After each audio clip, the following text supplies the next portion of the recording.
تو یہ محاورہ میں میرے حال میں لیا جائے گا. آپ لوگوں کی کیا رائے ہے؟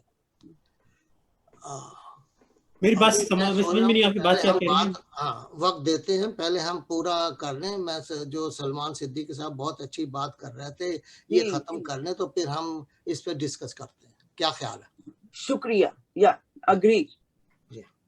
جی شکریہ اعجاز صاحب. ویسے تو بات میری اختتام کی طرف ہی تھی, کچھ اور ہی مثالیں تھیں, لیکن بہرحال اس طرح ہی کی چیزیں ہیں جو آپ لوگوں کی جو رائے سامنے آئی اس کے حساب سے تو آپ کے خیال سے یہ سب اب ایک اور مشہور ہے جسے پیا چاہے وہی سہاگن, تو یہ پھر سب کہاوت کے زمرے میں آنی چاہیے, ضرب المثل میں ہونی چاہیے, یہ محاورے میں انہوں نے اس کو پھر کیوں کلاسیفائی کیا ہے؟ یہ ان کی اپنی کچ فہمی ہے, یہ 100% ضرب المثال ہے. انہوں نے زبان محفوظ کر دی لیکن وہ کلاسیفیکیشن صحیح نہیں کر پائی ہے. اور رضوان صاحب ایز اے ویمن میں اس کو دونوں کے زمرے میں نہیں لاؤں گی. آپ کس زمرے میں لائیں گے؟ نو, آپ ایز اے وائف میں کہہ رہی ہوں, میں اس کو ان دونوں زمروں میں نہیں لاؤں گی, نہ محاورے میں ضرب المثال میں. قطعاً جو میرا ہسبینڈ ہے وہ صرف میرا ہے, نتھنگ, دیٹس اٹ. صحیح. اس طرح کی تو ایکچولی 2-3 اور بھی ہیں جس میں اسی بات کا اشارہ ہوتا ہے کہ بھئی کیا کہتے ہیں. تو بہرحال رضوان صاحب آپ یہ کہہ رہے ہیں کہ ضرب المثل ہے, تو ضرب المثل اور کہاوت جو ہے وہ آپس میں انٹرچینجبل ہے, یعنی مقصد یہ کہ وہ ایگزیکٹلی سیم تھنگز ہے. جی ہاں, ضرب المثل اور کہاوت ایک ہی چیز ہے.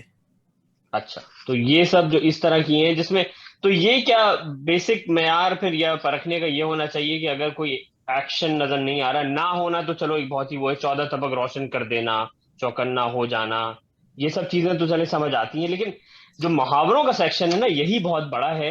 اور میں اس کے علاوہ بھی 1-2 کتابیں آن لائن دیکھ رہا تھا, تو اس میں بھی مجھے بے شمار مثالیں اسی طرح کی ملیں کہ جس میں دیکھ کے محاورہ لگ نہیں رہا تھا لیکن محاورے میں ہی شامل تھا.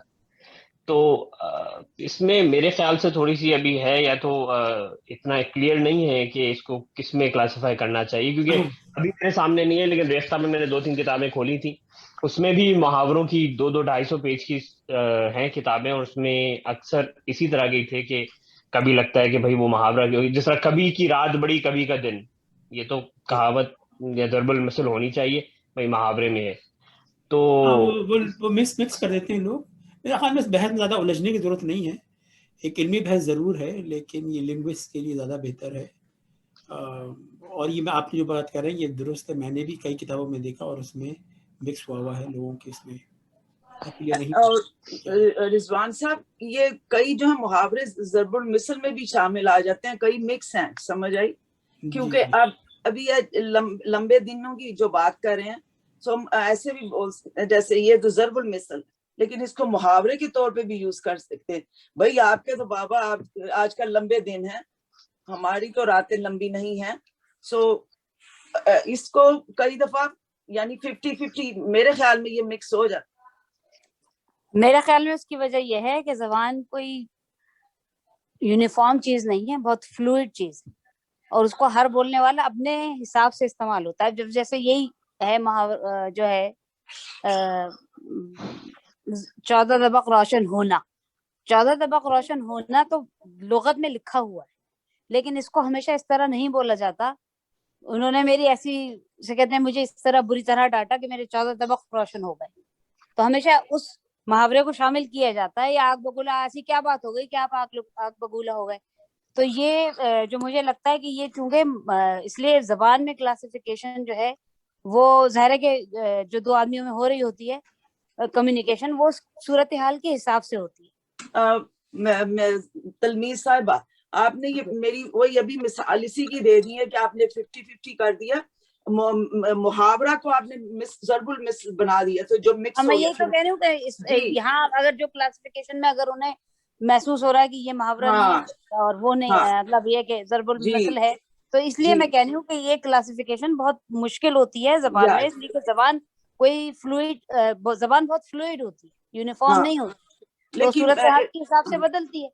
ہاں, اور ایک یاد رکھنے کی بات ہمارے لیے یہ ہے کہ ہم نے جو ہر کوئی جو بولتا ہے, جیسے میں اہل زبان نہیں ہوں, تو جو ہر کوئی بولتا ہے ہم اس کو نہیں لیں گے. اس کا صرف پرکھنے کا معیار یہی ہے اہل زبان, that's all, which is Salman Siddiqui اور رضوان صاحب they are doing right کہ وہ صحیح اوریجنل جو ہے جو بکس دلی کی اور جو لکھنؤ ہے جو بھی ہیں ان کی نکال کے دیکھ. دیکھیے اس میں اب اس میں بھی ذرا تھوڑے سے کیویاٹس ہیں, پلیز اس میں سمجھنے کی کوشش کیجیے. کہ پہلی بات تو یہ ہے کہ ہم لوگ اکثر جب روزمرہ پہ اوپر آتے ہیں, اب جو اب کتابیں اٹھا کے دیکھیں وہ کہتے ہیں کہ دن بدن کہنا غلط ہے, کیونکہ وہ با کی جو ترکیب ہے وہ فارسی سے آئی ہے, دن ہندی کا ہے, تو روز بروز تو کہہ سکتے ہیں, دن بدن نہیں کہہ سکتے. یا وہ روز بروز ہے. جی بالکل. اچھا اب اس پہ بات آتی ہے کہ روز بروز ہے کہ روز بروز ہے. اب وہ فارسی میں روز ہے. آپ صحیح ہیں, آپ بالکل صحیح. میں آپ کو بتا رہا ہوں, میں آپ کو بتا رہا ہوں. دیکھیے یہ کوئی جیسے بھی تمیز بہنے کا, یہ زبان بہت فلوئڈ ہوتی ہے, اس کو اگر آپ قید نہیں کر سکتے. میں بالکل خلاف ہوں اس چیز کے کہ جو کہیں کہ دن بدن غلط ہے اور روز بروز یا روز بروز درست ہے. دیکھیے دن بدن بھی اب درست ہے, اور یہ کیوں خواہ سمجھتے ہیں, غلط سمجھتے ہیں کہ اب ہندی اور عربی کو یا ہندی یا فارسی کو مکس نہیں کر سکتے. کیوں نہیں کر سکتے؟ اردو نہیں کر سکتے. ابھی بتائیے, بازیچہ اطفال ہے دنیا میرے آگے, بازیچہ فارسی کا ہے, اطفال عربی کا ہے. آپ نے اردو کے اندر عربی اور فارسی کا مکس کر کے بازیچہ اطفال ہے دنیا میرے آگے غالب کہہ گئے. بازیچہ کیا عربی کا لفظ ہے یا ہندی کا لفظ ہے؟ دل وحشی ابن انشا کے دل جو ہے فارسی ہے, وحشی عربی ہے. جی, اس میں حرج کیا ہے؟ تو یہ آپ کہہ رہی ہیں اہل زبان بولتے ہیں, تو اگر آپ پرانی کتاب اٹھا کے دیکھیں گے شاید وہ دن بدن استعمال نہ کرتے ہوں, لیکن دن بدن درست ہے. ابھی آپ نے وہ لفظ وہ سفید پہ اپنی بات کی. اب دیکھیے اصل جو لفظ ہے عربی سے آیا ہے اردو میں موسم ہے. موسم, سین پہ زیر ہے, زبر نہیں ہے, ٹھیک ہے. لیکن اگر اسے اردو میں کوئی موسم کہتا ہے تو وہ غلط ہے, بالکل غلط ہے. حالانکہ محکمہ موسمیات ہوتا ہے. مزے کی بات یہ, محکمہ موسمیات ہوتا ہے لیکن وہ موسم ہے, ہم سین پہ زبر کے ساتھ پڑھتے ہیں. تو ضروری نہیں ہے کہ تاریخی طور پہ یا اصلاً جو اس کا تلفظ تھا وہی جو ہے ہمیں بولیں گے تو وہ درست ہوگا. یہ میرا خیال میں بڑی زیادتی کی بات ہے کسی بھی زبان کے ساتھ. انگریزی کے اندر بھی جو فرانس سے الفاظ ہے یا جرمن سے الفاظ ہے, انہوں نے اپنی حیت اپنا تلفظ الگ کیا ہے, اور اردو میں بھی ایسے ہی ہے. خواہ مخواہ چاہے بزد ہونا کہ نہیں یہ موسم ہوگا, تو وہ بھی میرا نہیں خیال کہ وہ درست بات ہے. تو میں سوچتا ہوں we have to be very open minded about this thing. اور جو یہ کہتے ہیں کہ اہل زبان کس طرح بولتے ہیں, تو اہل زبان پھر آپ دور حاضر کے اہل زبان کو دیکھیے پلیز. آپ پرانے اہل زبان کو مت دیکھیے, کیونکہ ان کے بہت سی چیزیں ایسی تھیں جو کہ آج قابل قبول ہیں, اور قابل قبول نہیں تھی. اور دوسری بات یہ کہ سوری گو ہیڈ, نو تلمیز گو ہیڈ. اچھا, دوسری بات یہ ہے کہ تلفظ کبھی بھی ایک جیسا نہیں رہ سکتا. ایک خطے کا انگریزی, ظاہر انگلینڈ میں یا لندن میں جو انگریزی بولی جاتی ہے وہ آئرلینڈ میں اس لفظ کا تلفظ بالکل الگ ہے. اسی طرح خود امریکہ میں بھی ساؤتھ میں جو زبان بولی جاتی ہے یا ساؤتھ میں جو تلفظ ہے وہ یہاں نہیں, خیر یہ بھی ساؤتھ ہی ہے, لیکن یہ کہ وہ نارتھ میں نہیں ہے. اب جیسے ایک لفظ وہ استعمال کرتے ہیں ساؤتھ کی زبان میں بہت ہے, وپ, جو کہ وپ کا جو ہے کو استعمال کیا انہوں نے, اس کو اسی طرح بولتے ہیں. اب یہ کہ یہ جو ویریشنز ہیں یہ اسی وجہ سے ہوتی ہیں کہ وہاں کا موسم کیسا ہے. جیسے ابواللہ صدیقی نے اس کی وضاحت ایک جگہ کی تھی کہ جو حصے بہت, جیسے آئرلینڈ کے بارے میں یا شاید کسی اور جگہ کے بارے میں کہا تھا کہ ایک ہی لفظ کو اس لیے مختلف بولا جاتا ہے کہ منہ کو زیادہ کھولنا پڑتا ہے اور بعض جگہوں میں سردی بہت زیادہ ہوتی ہے, تو اس کو بہت جسے کہتے ہیں کہ بالکل ایبریویٹ کر کے یا بہت جسے کہتے ہیں کہ ایبریج کر کے اس لفظ کو بولتے ہیں, یا ایسے مختلف تلفظ سے بولتے ہیں کہ انہیں اپنی زبان کے جو بھی پٹھے ہیں یا جو بھی ٹشوز ہیں ان کو زیادہ حرکت نہ دینی پڑے. تو یہ جو خارجی جو عوامل ہیں زبان تلفظ کے بدلنے کے, یہ بالکل ایک حقیقت ہے. اس پہ جو ہے بزد رہنا کہ نہیں وہ ایسے ہی بولیں گے. اب ظاہر ہے کہ فارسی میں خرگوش کہتے ہیں, اردو میں خرگوش کہتے ہیں. بالکل صحیح. تلمیز صاحب جو آپ جیسے کہہ رہی ہیں, یہی بات میں نے بھی یہی کہنی تھی. لسانیات کی روح سے جو ہے آب و ہوا کا, کلائمیٹ کا اور مکان و زمان کا ضرور اثر پڑتا ہے. اس لیے بالکل رائٹ, لاہور کے لوگ وہی اردو کے ورڈز ڈیفرنٹ بولیں گے, کراچی کے, حیدرآباد کے, لکھنؤ کے, دلی کے. تو ایگزیکٹلی یہی مثال اس پہ لاگو ہوتی جو ابھی آپ نے بولا.